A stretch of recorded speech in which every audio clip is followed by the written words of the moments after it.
오늘 본문은 예수님께서 예루살렘에 입성하기 바로 전 토요일입니다. 베다니에 있었던 사건을 다루고 있습니다. 예수님은 예루살렘에 입성을 앞두고 자신의 늘 마음속에 뒀던 한 가정이 있었습니다. 그 가정을 방문합니다. 그때에 오늘 본문에 보면은 한 여자가 식사하는 예수님의 머리에 값비싼 향유를 붓습니다. 그래서 성경에서는 옥합이라, 옥합을 깨뜨렸다. 이게 이제 옥합이라는 것은 뭔가 하면 이제 이게 하나의 결혼을 앞두고 있는 혼례품입니다. 여자가 결혼을 앞두고 있으면서 이 부분들을 혼례를 위해서 예비했던 부분들인데 이 옥합을 깨뜨리는 것입니다. 이 장면을 바라봤던 제자들 붕괴합니다. 왜냐하면 이 옥합에 있던 향유는 매우 비싼 향유였습니다. 제자들이 볼 때는 이런 비싼 향유를 팔아서 가난한 사람을 돕게 되면 얼마나 좋은 일을 하고 얼마나 많은 사람을 도울 수 있는가. 그런데 예수님의 머리에 부어서 끝내버리는 겁니다. 이 장면들을 제자들은 어떻게 보는가 하면 낭비하는 것으로 보는 겁니다. 헛된 것에 낭비하는 것. 그러니까 아주 못마땅했다는 거죠. 그러면서 붕괴하게 됩니다. 제자들의 견해와 소견, 이 여자가 행한 행동이 무엇을 의미를 하고 있는지 알지 못한 속에 나온 자기 판단이었습니다. 그런가 하면 자기 긍정의 사고였습니다. 우리가 사람들이 항상 긍정적인 사고를 가져라, 또는 뭐 어떤 부분에서 자기의 판단 속에서 모든 부분들을 잘 이끌어 나가라. 근데 자기라는 부분들은 내 중심 속에서 판단하고 생각하기 때문에 우리가 때로는 우리가 옳은 길로 가기도 하지만은 항상 우리가 영적 부분에서는 자기 중심, 자기 판단은 항상 격길로 갈 확률이 거의 99%, 99.9%, 거의 100%로 보시면 됩니다. 그래서 우리는 항상 하나님의 나라에 관한 일들을 바라볼 때는 자기 판단이 아니라 항상 하나님은 이 부분들을 어떻게 조명하고 계실까? 항상 말씀을 쫓아가고 항상 하나님의 관점에서 바라보는 것이 굉장히 중요합니다. 오늘 본문은 그 내용을 우리에게 조명해 주고 있습니다. 자기 긍정적 사고, 삐뚤어진 신앙의 사고, 그런 속에 오늘은 발생된 사건입니다. 분명히 이 여인의 행동에 대해서 예수님은 이 여인의 행동을 아주 기쁨으로 받아들였습니다. 칭찬했습니다. 그런데 제자들은 이 여인의 행동을 보고 아주 붕괴를 하고 있습니다. 완전히 상극입니다. 예수님께서는 말씀합니다. 이 여자는 내 장례를 위하여 향유를 부은 것이니라. 장례를 위해서. 예수님과 함께 3년이 넘도록 동행을 했던 제자들, 예수님으로부터 가르침을 받으면서 깨달음을 가지지 못하니까 예수님으로부터 혼돈하기도 했습니다. 예루살렘에 오기 전까지 그 걸어오는 과정 속에서 일어났던 이 한 사건 속에 특히 베드로의 사건, 제자들에게 참으로 기억이 많이 남습니다. 너희들은 나를 누구라고 생각하느냐. 그랬을 때 베드로는 그에 비해서 주는 그리스도의 살아계신 하나님의 아들이라. 그러나 이제 그런 그들 향해서 예수님께서 십자가의 순환사를 이야기를 했던 거죠. 내가 죽을 것과 그리고 부활할 것을 말하니까 제자들이 뭐라고 말했습니까? 특히 베드로가 뭐라고 말했습니까? 주여 그리하지 마옵소서. 예수님을 붙잡으면서 정신 차리십시오 이거잖아요. 그때 예수님이 베드로를 바라보면서 이렇게 말합니다. 베드로의 뒤에 베드로를 조종한 마귀를 본 거죠. 사탄아, 내 뒤로 물러갈지어다. 얼마나 혼이 났는지 모릅니다. 그리고 예수님께서는 이런 제자들을 바르게 가르침을 주기 위해서 여러분이 잘 아시는 높은 산, 변화산에 또한 베드로와 야고보와 요한을 데리고 가죠. 그때 베드로와 야고보와 요한의 눈에 세 부분들이 보였습니다. 하나는 모세가, 하나는 엘리야가, 하나는 예수님이 보였습니다. 그러니 이런 영적 속에 그들이 봤던 이 세 환경, 세 인물, 예수님께 말합니다. 주여, 하나는 주를 위해서, 그리고 하나는 모세를 위해서, 하나는 엘리야를 위해서 우리가 이곳에 막을 쌓읍시다. 예루살렘 갈 필요 무슨 이유가 있습니까? 그때 하늘에서 하나님의 음성이 들립니다. 너희들은 바로 하나님의 아들이었던 예수님의 그 말씀을 따라라, 그 명령을 따라라, 하늘에서 그 음성이 들렸던 거죠. 이런 과정들까지 다 겪었던 제자들입니다. 이런 제자들이 지금 예루살렘의 입성을 바로 눈앞에 두고 있습니다. 토요일 날 일어났던 사건입니다. 예루살렘의 입성은 주일날 일어났고, 또한 주일날 우리가 여러분 보시면은 마무리가 되는 그런 과정들이 있습니다. 이 여인이 했던 행동은 예수님께 어떤 의미로 다가왔을까? 이 제자들이 하나님의 관점에서, 그리고 예수님이 지금 이 여인의 행동에 대해서 저지를 하지 않고 있습니다. 그러면 예수님께서는 왜 이 여인의 행동을 저지를 하지 않았을까라는 부분들을 예수님 관점에서 제자들은 돌이켜볼 수 있는 그런 신앙적 자세를 가지고 오셔야 됩니다. 그런데 그래 하지 않습니다. 자기 판단으로 그 행위를 딱 저울질해버립니다. 칼질하는 거죠. 그러니 자신들의 사고, 자신들의 판단 속에 이 여인의 행위는 아주 잘못된 거예요. 왜? 허비했다고 생각했던 겁니다. 그런데 예수님은 허비가 아니라 이 여인은 나의 장례를, 다시 말하면 나의 장사, 죽음의 십자가, 이것을 예비한 행위다, 이렇게 말씀하고 있는 겁니다. 심지어 예수님께서는 자신에게 향유를 부었던 이 여자의 행위를 아주 특별하게 기억한다. 아주 특별하게 내가 기억하겠다. 심지어 이 여인의 행동을 복음이 전하는 곳마다 알리도록 명하고 있습니다. 어떤 이유 때문일까? 굉장히 어떻게 보면은 문장의 부분에 대해서 보면은 문맥적으로 안 맞는 내용들이 우리 속에 지금 있습니다. 분명히 향유를 부었습니다. 그런데 제자들이 보는 관점이 맞거든요. 인간적 관점 보면은 회비했던 거죠. 이거 팔아서 가난한 사람도 오면은 이 300데나리온 어마어마한 돈이거든요. 노동자의 1년의 품삯이거든요. 얼마나 많은 사람을 도울 수가 있겠어요. 그런데 예수님께서는 이 여인의 행동을 오히려 칭찬하면서 이 여인의 행동을 기억할 것이고, 그리고 복음이 전하는 곳마다 이 여인의 행동이 전해질 것이다. 내용이 안 맞습니다. 앞뒤가 맞지 않습니다. 그런데 예수님께서는 오늘 이 본문을 통해서 굉장히 중요한 말씀을 주고 있습니다. 오늘 이 본문을 딱 풀어보면요, 앞뒤가 안 맞는 것이 아니라 굉장히 중요한 말씀을 이 속에서 메시지를 던지고 있습니다. 사랑하는 성도 여러분, 우리는 종말의 때를 살아가고 있습니다. 예수님의 머리에 향유를 부은 한 여자의 행동, 무엇을 의미를 할까요? 우리는 그 뜻을 되새기면서 하나님께서 우리는 어떤 성도로, 어떤 그리스도인으로 기억되게 해야 되는지를 우리는 이 본문을 통해서 돌아볼 수 있어야 됩니다.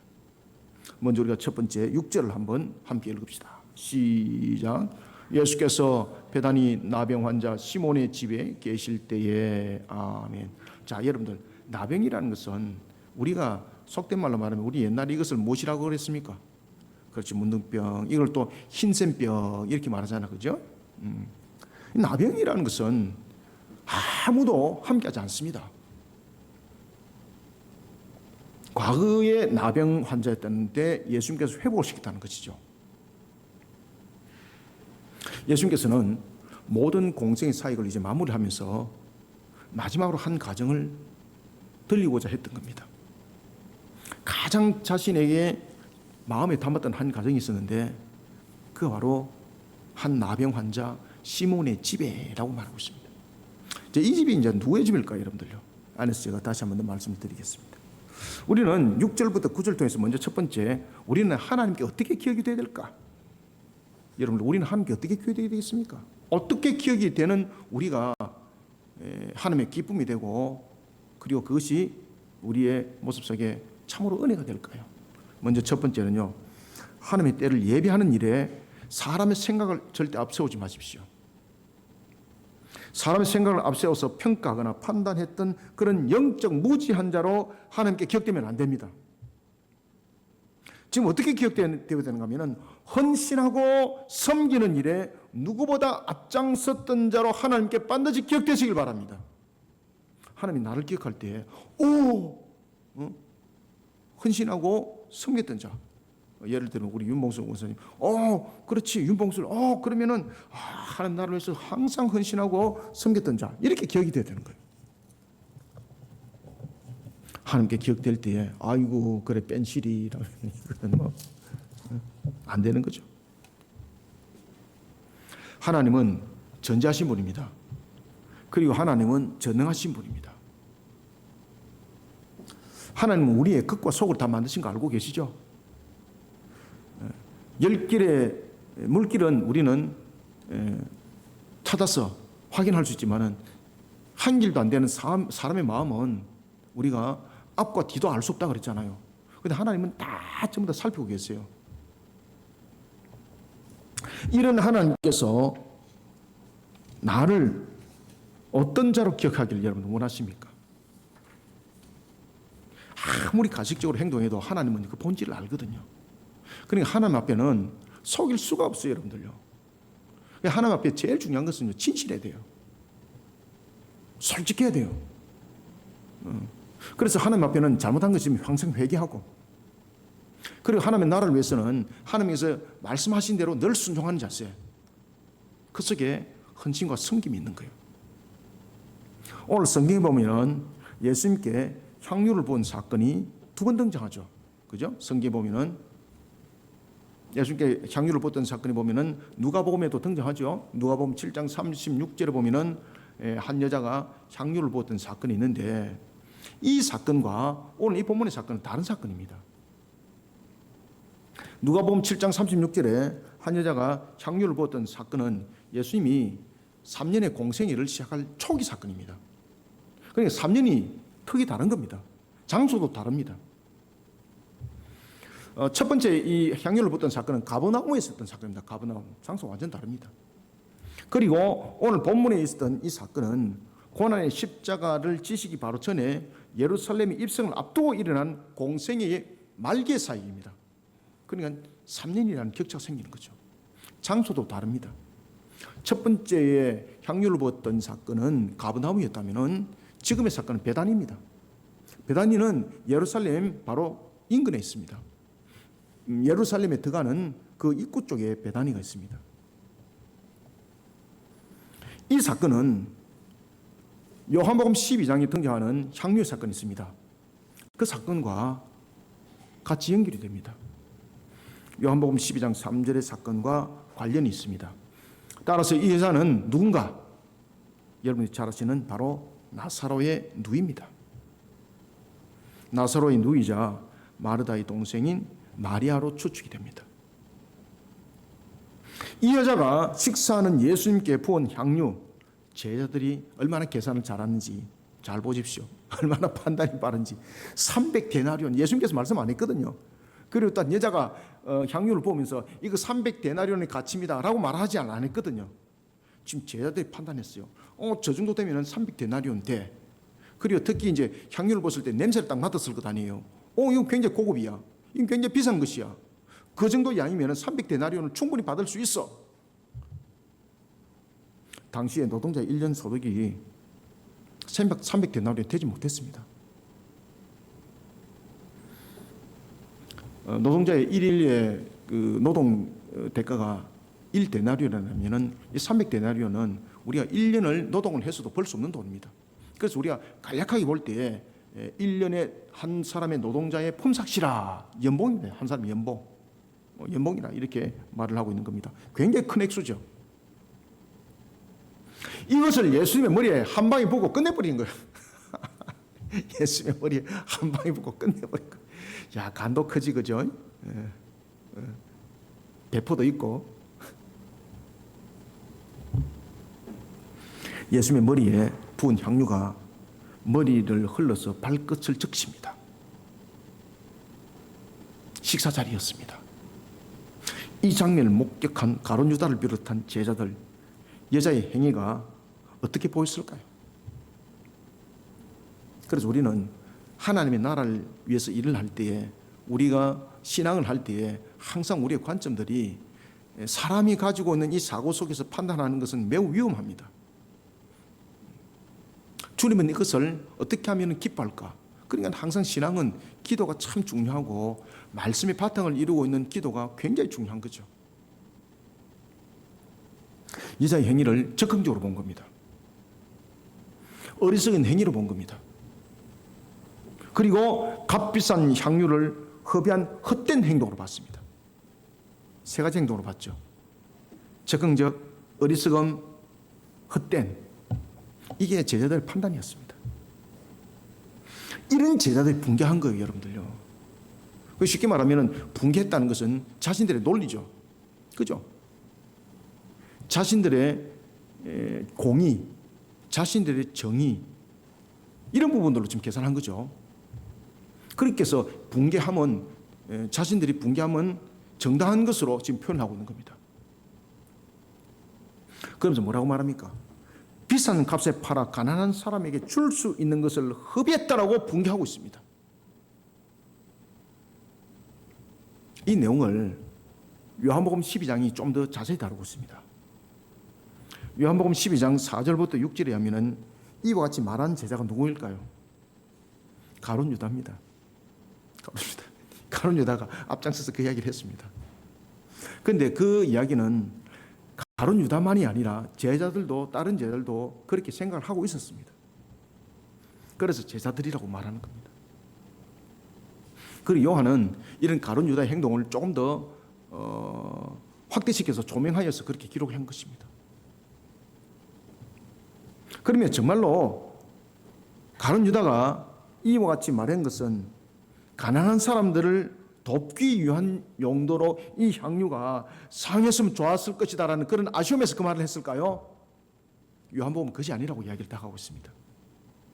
요한복음에서는 뭐라고 말하고 있는가 하면 가룟 유다가 자기 욕심 속에 있는 그 양을 채우지 못하고 이 여자가 한 행동을 지금 빗대서 붕괴했다 이 말입니다.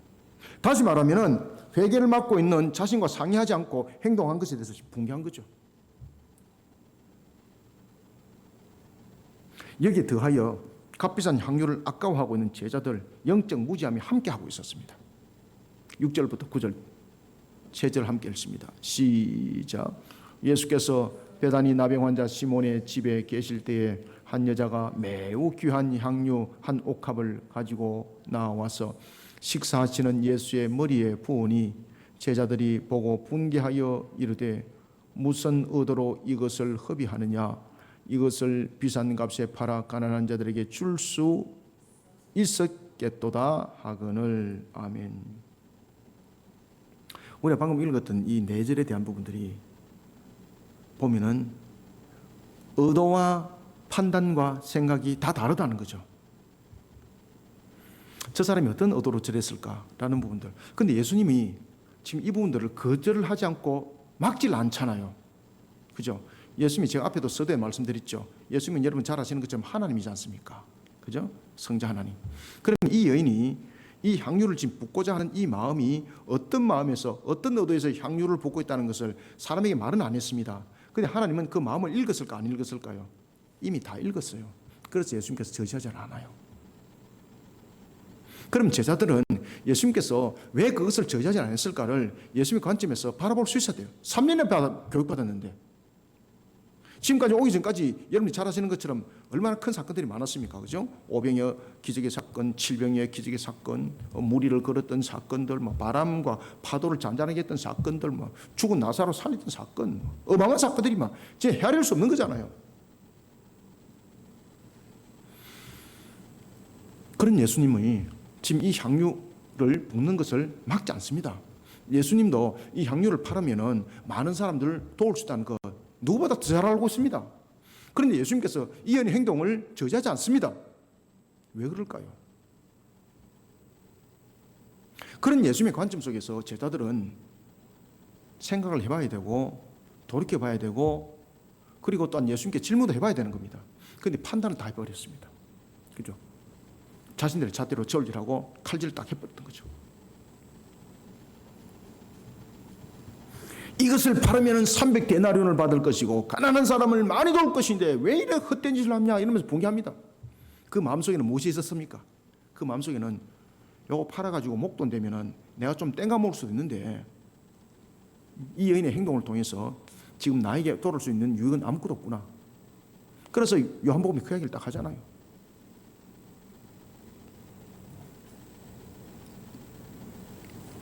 예수님의 향유를 부은 사건, 제자들은 어떤 모습 속에서 그 말을 했을까요? 가룟 유다의 경우도 봅시다. 겉으로는 거룩한 모습을 하고 있으면서 속으로는 탐욕과 자기 사고가 가득했습니다. 그러니까 겉에 가면을 쓰면서 그 이야기를 지금 하고 있는 거예요. 그런데 예수님이 다 읽어요. 우리의 겉과 속을 만드신 예수님이 이미 다 읽어였어. 거기에 함께 동조했던 제자들, 영적 무지 상태 속에 여전히 놓여 있었습니다. 마태는 이런 과거의 자신들의 모습들을 부끄러운 모습으로 회상하면서 이 성경을 지금 기록했던 겁니다. 참 부끄러웠다 그때. 너무나도 그때 영적으로 무지했다 우리가. 그래서 이 성경이 기록하면서 예수님께서 이렇게 말합니다. 기억하리라. 자신들이 하찮게 여겼던 한 여자, 그 여자는 하나님의 때를 예비하면서 자신의 전부를 쏟아붓는 헌심과 섬김을 아끼지 않는 모습을 하고 있었습니다. 우리가 왜 보면은 예수 믿어도 좀 그렇게 유별나게 믿지 말고 좀 그냥 평탄하게 그렇게 믿으십시오. 우리가 그런 말 많이 하잖아, 그죠? 좀 미친 사람처럼 하지 마시라고. 그런데 우리가 신앙이 신비주의 속에 젖어들어서 우리가 잘못된 신앙 속에서 잘못된 신앙의 행동을 하는 경우가 있고, 그런가 하면 오늘에 나타나고 있는 이 여인의 모습은 잘못된 행동이 아닙니다. 잘못된 행동 같으면 예수님께서 막았습니다. 이 여인의 행동은 어떤 의미를 가지고 있을까요? 그래서 예수님께서 그것을 받아들입니다. 그리고 예수님께서는 말씀하십니다. 마태복음에서도 보면은 이 여인의 행동을 기억하고, 그리고 이 여인의 행동을 복음이 증거되는 곳마다 전하리라. 여러분, 헌신과 섬김은 참으로 중요합니다. 우리가 하나님의 나라를 위해서 헌신과 섬김은 우리의 어떤 드러냄을 위해서 또는 사람들에게 알리지기 위해서, 그것은 헌신과 섬김이 아닙니다.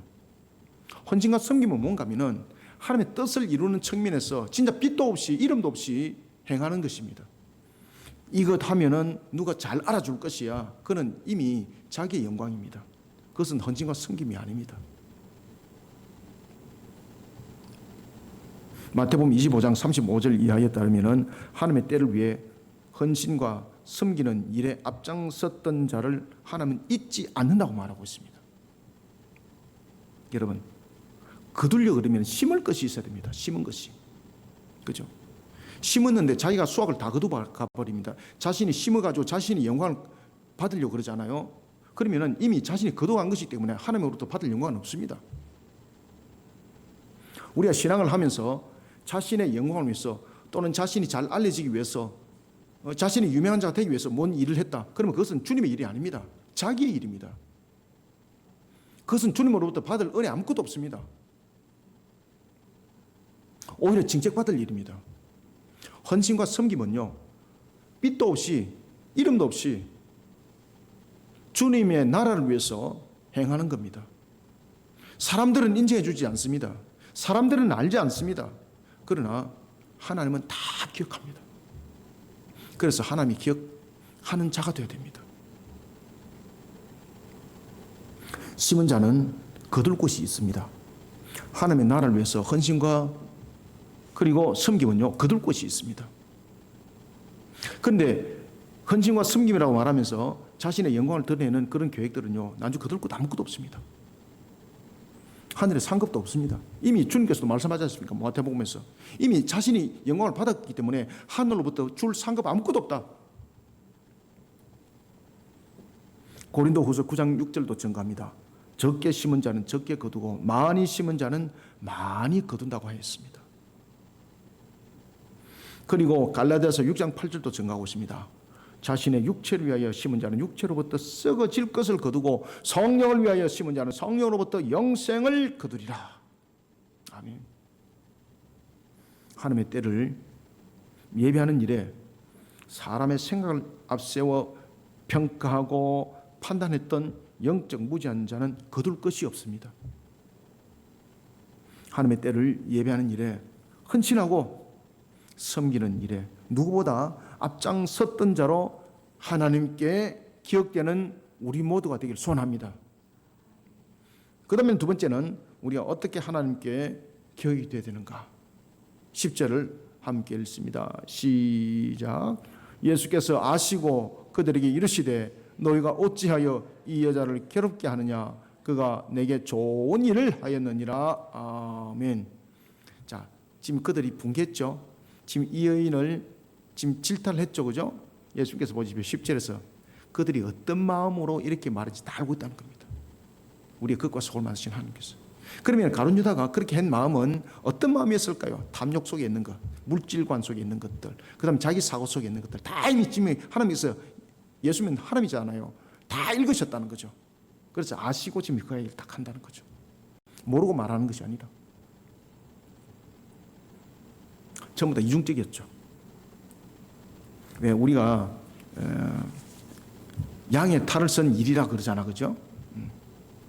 본질은 숨기고 자신의 가식된 모습을 드러내는 것.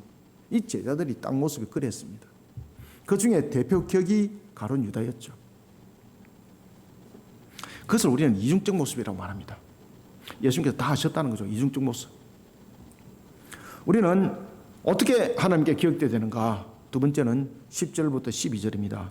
하나님의 때와 나를 위해 헌신하는 자를 시기하거나 판단하는 이중적인 모습의 신앙이 아니라 아낌없이 함께 기뻐하고 동력을 이루는 신앙의 모습으로 하나님께 기억이 되어야 합니다. 함께 동력하신 신앙, 함께 동력했던 성도. 그것도 아낌없이 기쁨으로 하나님이 반드시 기억합니다. 예수님께서는 여자의 행동을 못마땅히 여기했던 제자들의 영적 무지에 대해서 지금 두 가지를 가르침을 주고 있습니다. 그래서 예수님께서 아시고 지금 그 이야기를 하는 거예요. 두 가지에 대한 가르침을 줍니다. 어떤 가르침을 줬을까요? 첫 번째는 하나님의 뜻을 세우는 일이 모든 것에 있어서 어떻게 될까요? 순서가 최우선이 되어야 된다는 겁니다. 자, 그래서 여러분들 기억해야 됩니다. 제자들은 이 옥합 속에 있는 향유를 팔아면 300데나리온을 받을 것이고 이것을 가지고 무엇을 하기를 원했습니까? 가난한 사람을 도울 수 있다고 말했잖아요. 그죠? 근데 예수님께서는 아니다. 너희들은 항상 가난한 사람과 너희들은 함께 있고 항상 언제든지 도울 수 있다. 근데 이 여인의 행동이 너희들이 말한 것보다 지금 앞선다 이 말입니다. 아시겠습니까? 이 지금 여인이 했던 행동이 너희들이 생각했던 신앙보다도 앞선다는 거죠. 이게 뭔가 하면은 모든 일에 있어서, 모든 생각에 있어서, 모든 사역에 있어서 제일 먼저 첫 번째는요, 항상 먼저 하나님의 나라와 그 을을 구하는 일에 모든 일들이 우선이라는 것을 기억하라는 겁니다. 그래서 첫 번째는 하나님의 뜻을 세우는 일이 모든 것에 최우선이 되어야 된다는 것을 가르쳐주고 있어요. 우리 어떤 일들 할 때도 하나님의 뜻을 세우고 하나님의 일에 대한 부분들이 아니면은 그것은 다음 순위입니다. 모든 것은 하나님의 뜻을 세우는 것이고 하나님의 일에 대한 부분들이 최우선이 되어야 됩니다. 그래서 마태복음 6장 33절도 방금 제가 여러분들에게 말씀드렸던 것처럼 예수님께서 그런 말씀을 했지 않습니까? 너희들은 먼저 그의 나라와 그의 의를 구하라 그랬잖아요. 그렇죠?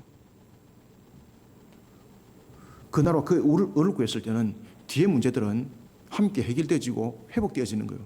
그런데 하나님 나라에 대한 부분들은 관점을 두지 아니하고 세상적인 관점 속에서 이 부분들을 사용하면은 이익이 될 것이야, 유익할 것이야 이런 판단 속에서 일어났을 때에 이것은 사람들이 보는 관점 속에서 내용이었습니다. 그런데 모든 주관하심은 하나님의 뜻 가운데 주관하심이에요. 하나님께서 이 모든 부분들을 이루어 가실 때에 하나님 보시기에 좋았더랍니다. 모든 일들을 할 때에 항상 최우선은 하나님의 관점에서 바라볼 수 있어야 됩니다.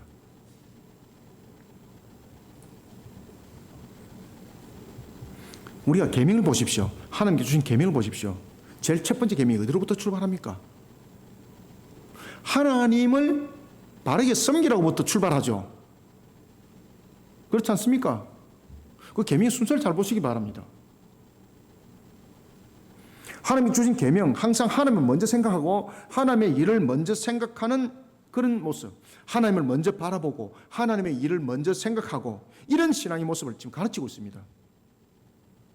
왜냐하면 이것이 우리로 하여금 참으로 복된 길로 인도하기 때문입니다.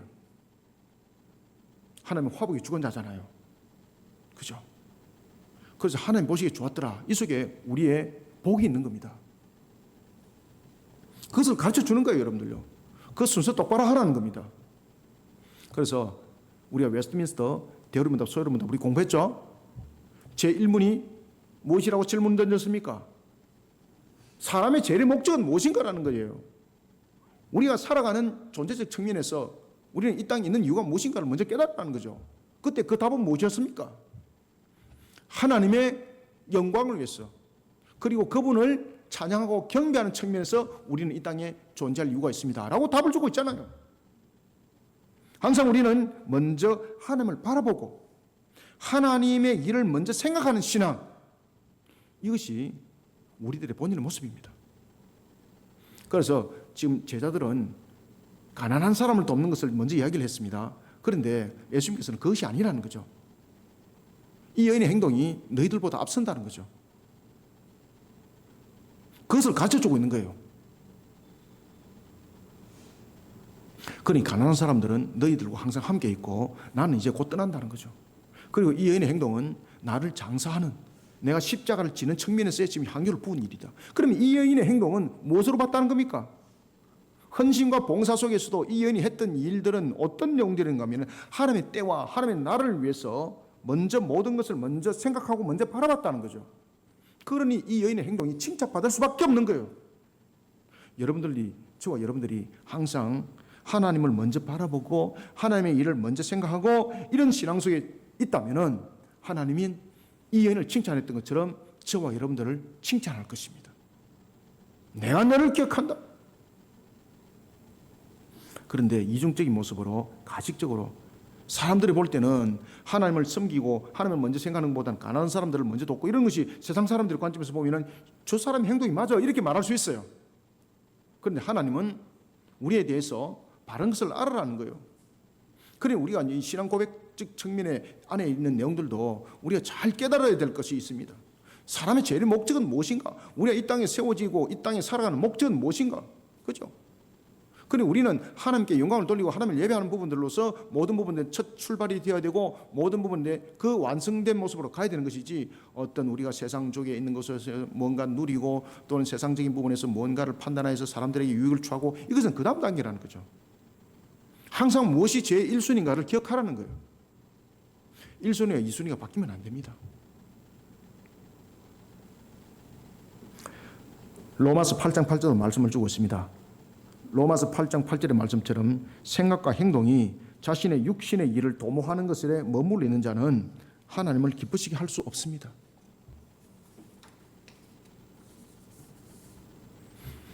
그래서 예수님께서는 이 여인의 이 행동을 통해서 제자들에게 지금 두 가지 가르침을 주고 있는데, 첫 번째는 모든 것에 있어서 하나님을 먼저 바라보고 하나님의 일을 먼저 생각하는 그런 신앙의 자세를 가져라는 것이었고, 그 다음에 두 번째는 하나님의 때와 나를 위해서 헌신하는 자를 시기하고, 그리고 시기할 뿐만 아니라 판단하는 신앙이 되지 말라는 겁니다. 아낌없이 헌신하는 신앙의 자세를 가지는 데 있어서 동력하라는 겁니다. 지금 제자들은 판단했잖아요. 그죠? 시기했잖아요. 그러니까 신앙이 잘못되어 있으니까, 신앙에 대한 바른 가르침을 주지 못하고 있으니까 세상적인 잣대로 신앙을 딱 대버리는 거예요. 여러분, 신앙은요, 세상적인 잣대, 세상에서 말하는 것 가지고 잣대를 대시면 안 됩니다.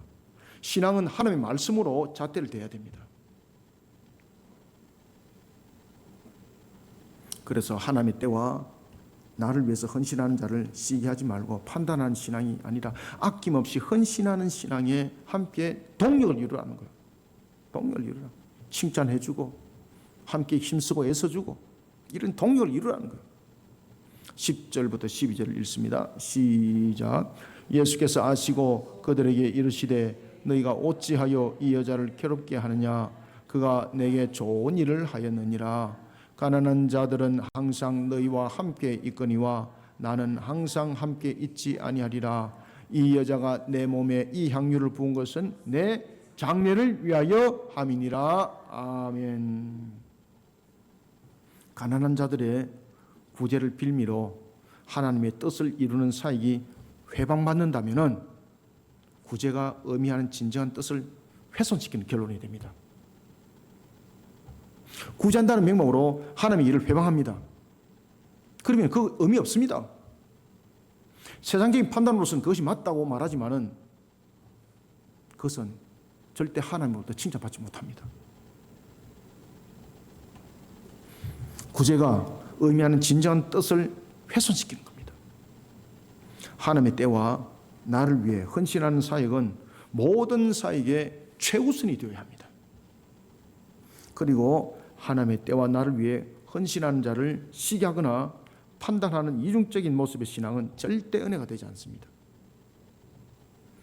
우리의 겉과 속을 만드신 하나님, 그 사람 본질을 이미 다 읽고 계십니다.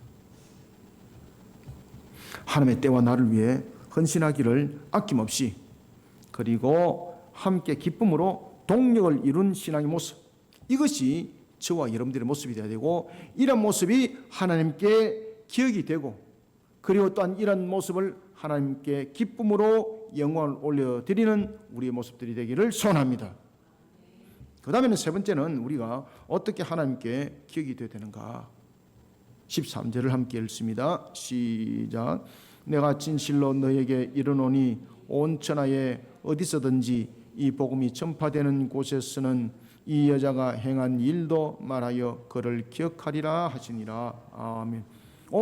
이 여자의 행동을 온 천하에 알리고 나는 그 여인의 행동을 기억한다 그랬거든요. 그러면은 이 여자처럼 전부 다 옥합을 깨뜨려 갖다 보면 되나? 이게 무슨 의미를 가지고 있을까요, 여러분들요? 지금 제자들에게 가르침을 주고 있거든요. 그러면 이 여인의 행동을 통해서 지금 예수님은 어떤 말씀을 주고 있을까요? 세 번째, 세상 사람들은 알아주지 않습니다. 세상 사람들은 알아주지 않지만은 자기 희생적 사랑으로 참 제자의 길을 걸었던 자로 하나님께 기억되시길 바랍니다.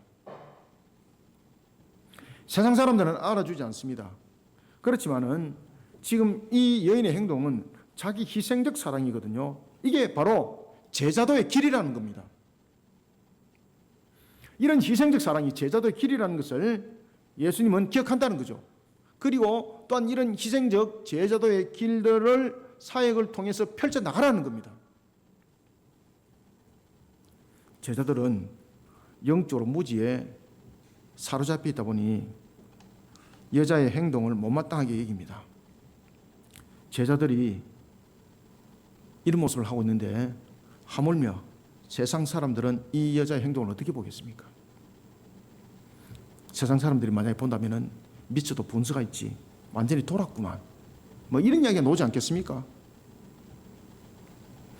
예수님의 장례를 예비한 이 여자의 행동에 대해 복음이 전파되는 것에, 그리고 복음이 전파되는 곳에 이 여자가 행한 일도 말할 것이라고 명하고 있습니다. 말하라는 거예요. 그리고 예수님께서는 이런 여자의 행동을 기억한다고 말하고 있습니다. 예수님께 향유를 붓는 여자의 행동은 주님을 향한 자기 희생적 사랑을 나타내고 있습니다. 그러면 주님을 향한 자기 희생적 사랑은 무엇을 의미하는가? 이게 제자들의 길이라는 겁니다. 복음을 전하기 위해서는 자기 희생적인 부분들이 있어야 된다는 겁니다. 그래서 복음이 전하는 곳마다 이 여인의 행동을 전하는 겁니다. 그것은 뭐 주님 앞에 향유를 머리에 갖다 부은 거, 이 여자 참 행동이 참 주님을 갖다가 그렇게 위하여서 이렇게 옥합을 깨뜨려가지고 향유를 부었습니다. 이걸 사람들한테 알리라는 것 아닙니다. 그 모습 속에 나타나고 있는 것은 뭔가 하면은 이 여인은 자기 희생적 사랑을 품어냈다는 거죠. 이게 무슨 말인가 하면은 복음을 전하기 위해서는 자기 희생적 사랑, 복음을 전하는 부분에 있어서 제자도의 길은 자기의 유명세를 세워나가고 자기의 뜻을 펼쳐 나가는 것이 아니라 자기 희생이 있어야 된다는 거예요. 자기 희생. 그래서 자기의 희생을 바르게 세워나가는 제자가 되라는 겁니다. 그런 제자도의 길들을 세워나갔을 때에 복음은 살아 움직인다는 거예요. 그 깨달음을 주고 있는 겁니다.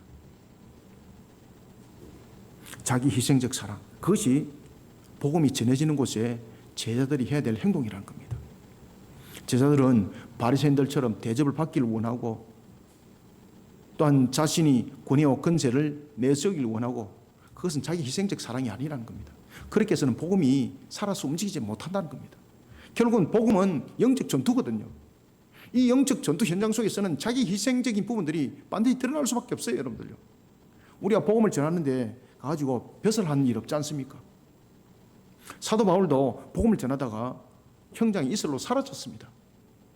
예수님의 제자들 복음을 전하다가 순교당했습니다. 예수님의 제자들 가운데서 복음을 전하다가 임금된 사람이 있습니까? 왕된 사람이 있습니까? 전부 다 순교했습니다. 자기 희생적 사랑입니다.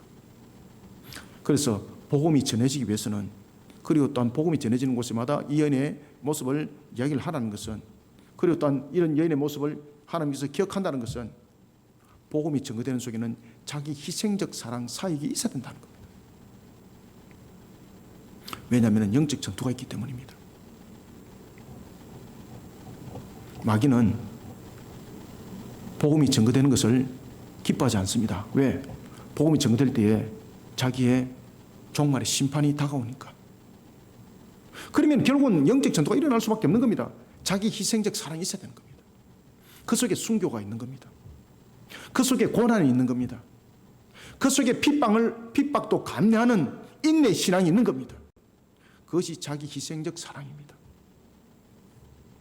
복음을 위해서 하나님의 택한 백성들을 불러 모음에 있어서 자기 희생적 사랑을 드러내면서 사역을 해라는 겁니다. 이 여인의 행동을 복음이 전파되는 곳마다 말하라. 자기 희생적 사랑이 참 제자의 길을 대변하는 모범적 사랑이었다는 것을 알리라는 겁니다. 이런 여자의 행위가 복음을 전파하는 곳마다 말하고 주님께서 이런 여자의 행위를 격할 것이라고 말씀을 주고 있습니다. 13절 다시 한번 읽읍시다. 시작. 내가 진실로 너에게 이르노니 온 천하에 어디서든지 이 복음이 전파되는 곳에서는 이 여자가 행한 일도 말하여 그를 기억하리라 하시니라. 아멘. 복음이 전파되는 곳에 이 여자가 행한 일도 말하라는 것은 무엇이죠? 자기 희생. 복음이 전파되는 곳에는 자기 희생적 사랑이 있어야 된다. 이 여인처럼. 그것이 제자의 길이다. 그것을 가르쳐라는 겁니다. 그리스도의 대속적 죽음과 인간의 구원이 효력을 발하기 위해서는 제자들의 자기 희생적 사랑이 사역 가운데에 나타나야 된다는 겁니다. 자기 희생적 사랑으로 참 제자의 길을 걸었던 사도 바울, 순교를 앞두면서 남겼던 유명한 유언이 있습니다. 바로 디모데후서 4장 7절과 8절의 말씀입니다. 나는 선한 싸움을 싸우고 나의 달려갈 길을 마치고 믿음을 지켰으니 그러므로 너는 내가 우리 주를 정언함과 또 주를 위하여 갇힌 자 된 나를 부끄러워하지 말고 오직 하나님의 능력을 따라 복음과 함께 고난을 받으라. 아멘. 복음과 함께 고난을 받으라. 세상 사람들은 알아주지 않습니다. 그런데 하나님은 모든 것을 알고 계십니다. 복음이 결실을 맺기 위해서는 자기 희생적 사랑이라는 참 제자의 길이 필연적으로 연결됩니다. 이게 착각을 하시고 이것은 어떤 본인의 사역자들만 향해서 사람들이 그렇게 하라고 말을 하고 있습니다. 그런 착각 속에 사시면 안 됩니다. 그래서 이 여자의 행동이라고 말하고 있는 겁니다. 여러분이 잘 아시고 있는 것처럼 지금 이 여인은 제자가 아닙니다. 그죠? 사도가 아닙니다. 여자라고 표현하고 있습니다. 우리가 살아나가는 모든 삶의 현장이 이 여자의 모습과 같아야 됩니다. 자기 희생적 사랑이 있어야 됩니다. 그래서 여러분들이 직장이 있다면 그 직장이 복음을 이루는 자기 희생적 사랑 속에서 복음의 틀을 만들어 가야 됩니다. 예수를 믿는 사람인데 직장 속에서 뺀돌이라고 소문이 나가 있다든지, 자신의 유익만을 위해서 다른 사람에게 불이익을 끼친다든지, 이거는 이 여인의 행동과 완전히 다른 겁니다. 사업을 할 때도 마찬가지입니다. 그 사업장이 오늘 이 여자의 모습과 같은 모습으로 그 사업장이 이루어져야 됩니다. 이게 우리의 근본이 되어야 됩니다. 이 본문의 말씀을 사역자들에게 비추고 있습니다. 예수님께서 사역자로 말한다면 제자들이라고 말했지 여자라고 말하지 않습니다.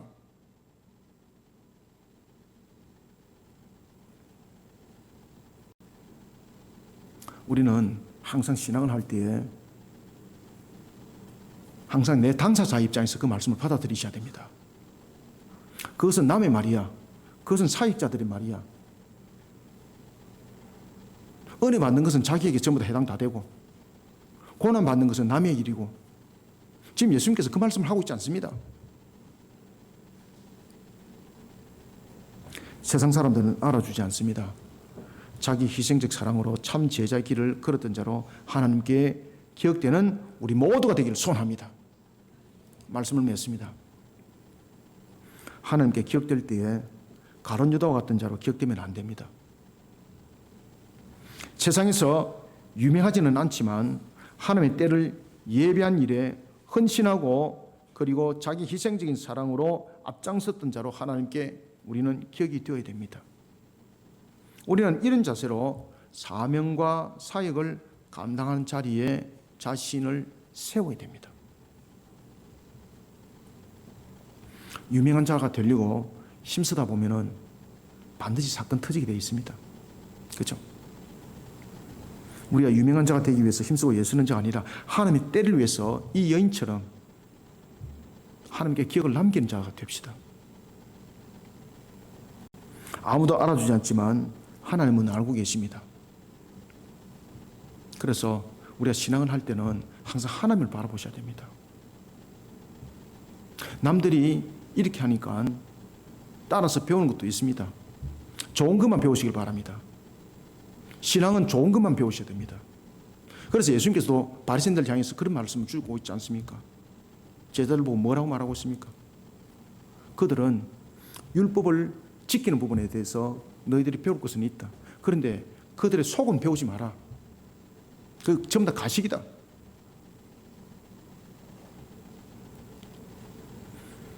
항상 신앙을 남도 그렇게 하는데 나도 그렇게 하면 되지 뭐.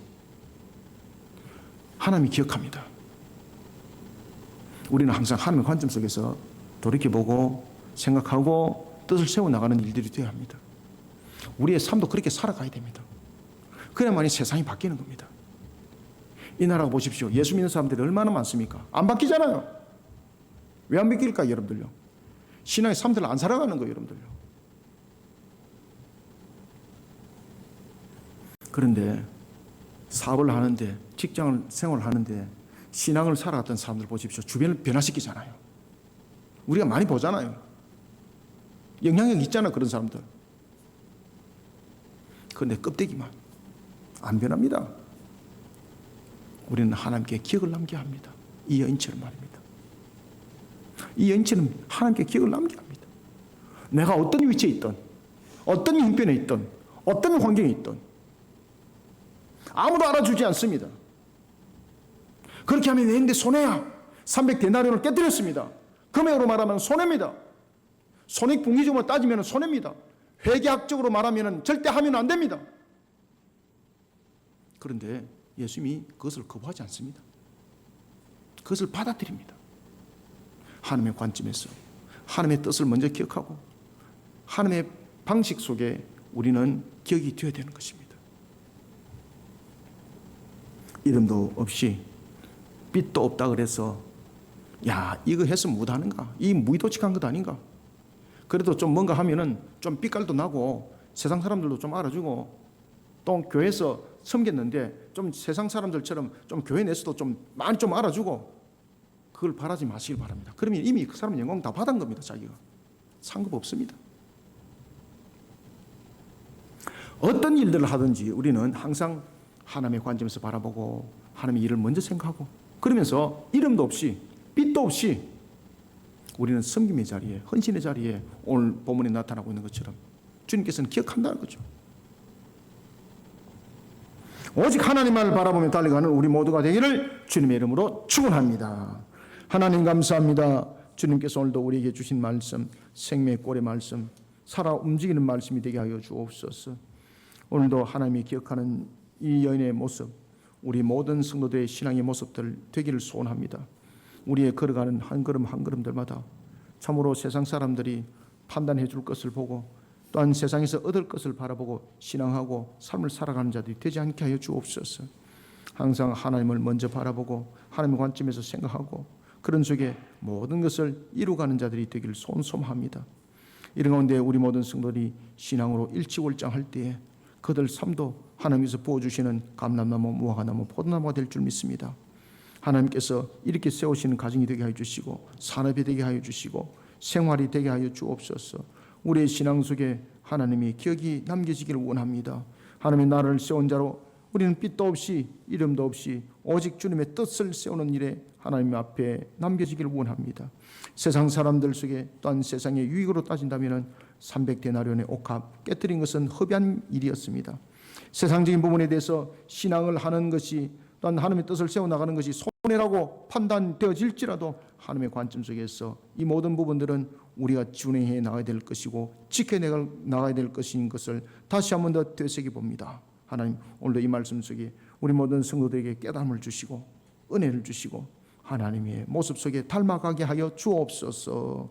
예수님의 이름으로 기도드립나이다. 아멘.